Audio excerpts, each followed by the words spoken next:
Okay, well, happy Wednesday afternoon to you all. I'm headed back home a little early today. I got my work stuff done that I needed to do. Got a little play done too, that was fun. I drove my buddy's Evo 5, I think it is, 2003, 2004 Mitsubishi Evo, 700 horsepower Screaming Monkey.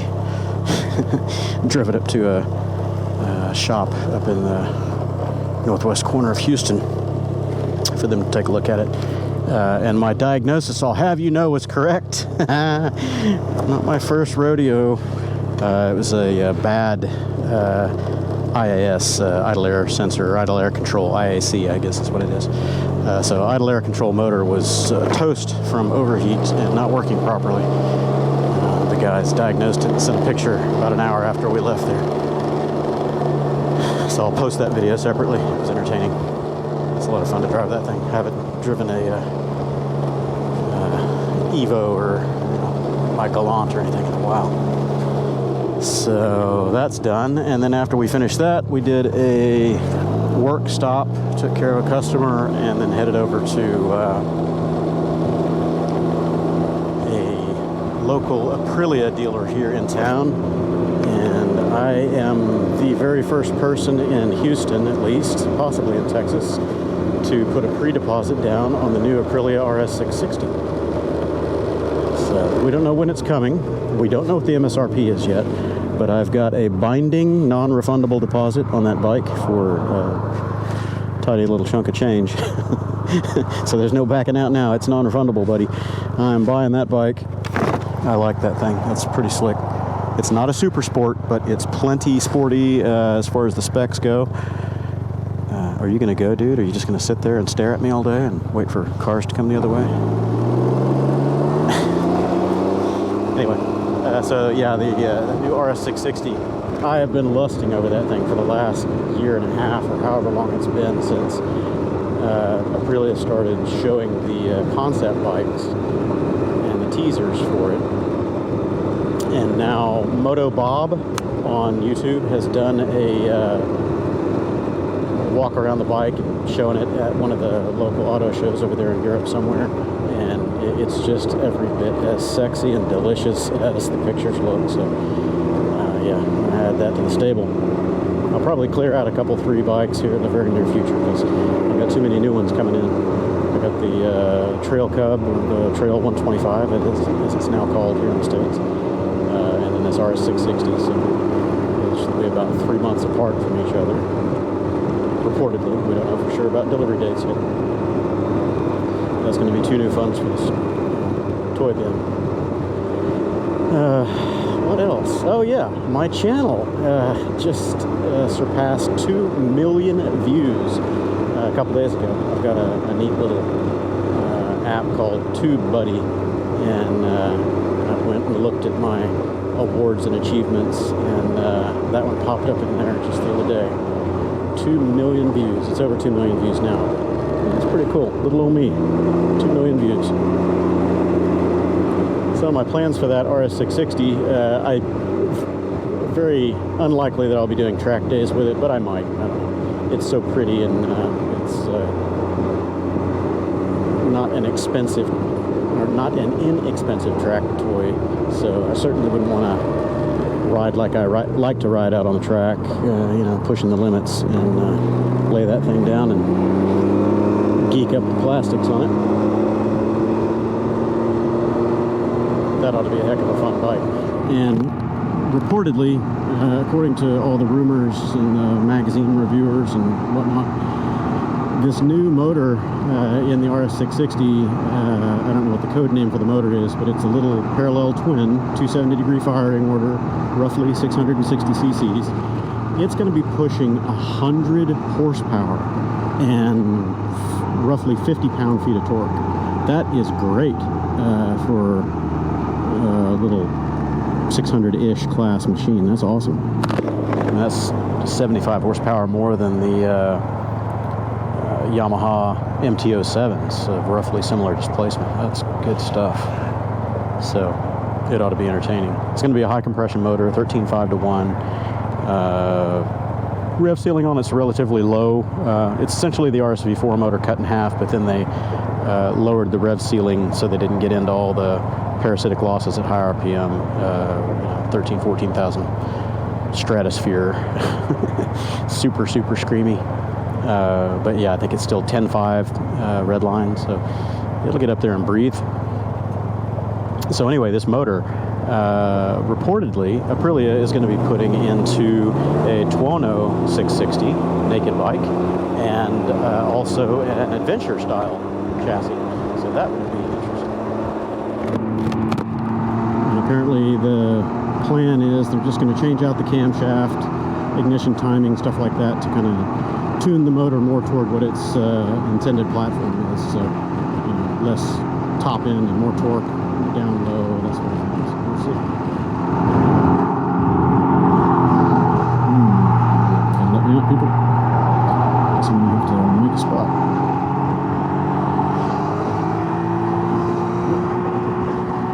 Let me, so I'm just gonna make it happen.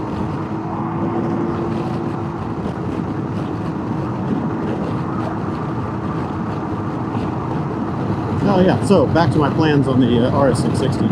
I'm most likely not going to be tracking that bike. I might find a Aprilia Ducati group that goes out and does track days and tag along with them, put a few track miles on it just to feel it out and have some fun. I'll video that, of course. But really, I'm just going to be using it as a weekend play toy. It's going to take the place of my R1 and maybe another one of my bikes, probably the FC6, because I just don't ride the FC6R that much. But the ergonomics on the RS660 are supposed to be pretty comfortable. The pegs are slightly lowered, the bars are a little bit higher compared to most super sports, so it should make for a nice little relaxed canyon carver. If you wanted to do some serious track on it, you probably could. Imagine you want to change the bars out and put proper, lower clip-ons on it. But yeah, anyway, looks like a hoot. Should be a lot of fun. We're hoping that the MSRP is going to be somewhere south of the 10,000 mark, but we're not 100% on that one because Aprilia has not released that yet. We're not really sure where it's going to be. Some people are saying it's going to be up in the 12-13 range to compete with the likes of the R6. Other people are saying, it should be more down in the 8,000 or 9,000 to compete with the Kawasaki Ninja 650, things like that. So, I don't know. I think it's going to demand a little bit of a premium. One, because it's Italian, and it's Aprilia. Two, because it's got a lot of advanced rider aids, full TFT, traction, cornering control, all kinds of stuff. So it's got some pretty advanced rider aids that the other bikes in its class don't have, at least not yet. You're going to pay for those features. I'm sitting here mentally drooling on the RS660 bike tech and all the stuff that's included on it. What I'm wondering is if it has shift assist up, down. I would imagine that it will, considering it's going to be pretty high tech with all the advanced rider aids and the somewhat track focus of it. It's not going to be a hardcore track bike. It's not, that's what they're designing it to be. But I would think that shift assist would be on there. So auto upshift and auto blip on the down. We'll find out. That'll be a lot of fun. Other bigger bikes have it, so I can't imagine why they wouldn't put that on this one. Or maybe they'll go the KTM route and it'll be there, it'll be baked into the computer, but you have to pay for the feature. You have to basically buy the license to unlock that.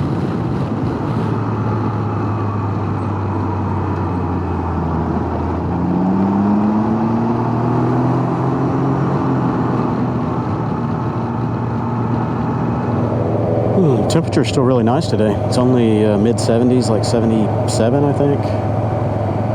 Sitting here in the sun, it's getting a little warm. This Rukka jacket doesn't flow near as much air as my other ones do, and the black soaks up a little more heat, but it's a very comfortable jacket, I'll give it that. The fit on it is great. The features are fantastic. I found a feature in it that I didn't know about.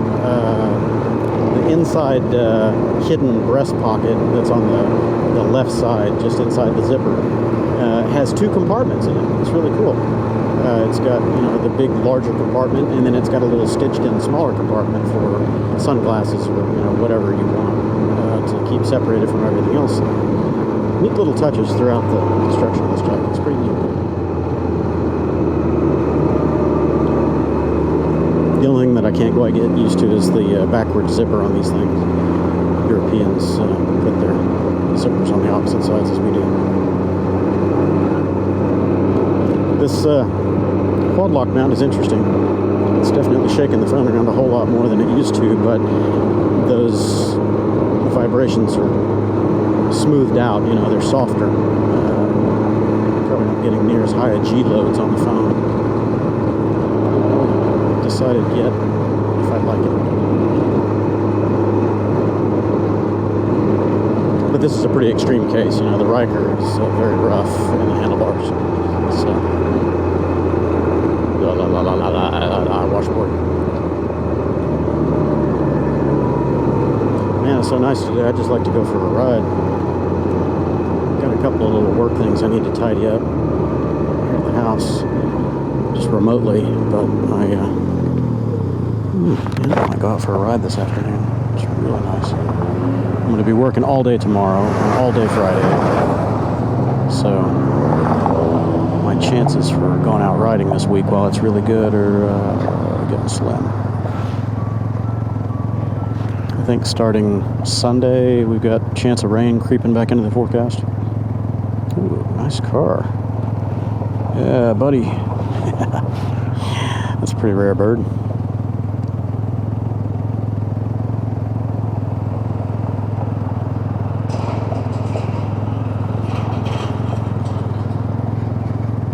Uh-oh, somebody got busted. School zone is active, people. Yep, they got tapped. I don't come through this stretch of road right here in the afternoons. I go around into my neighborhood the long way just so I don't have to mess with the school zone. People speed. Excuse me. People are speeding a lot in Houston in general lately. Out here in Katy, it didn't used to be as bad, but man, the same mentality has kind of made its way out here. And even on these surface streets, everybody's doing, on average, 15 miles an hour over the posted limit. Just to stay with the flow, I usually kind of do too, but man, I try to keep my surface street speeding down to 5 or 10 over the limit as best I can. And then out on the freeways, it's just Speedway City. Everyone jokes that Beltway 8 is our NASCAR circuit. It's a big loop and everybody's hauling ass. The problem is now I-10 and all the other thoroughfares have adopted that same philosophy, and people are running 90 to 100 miles an hour very routinely on a lot of these roads. Crazy.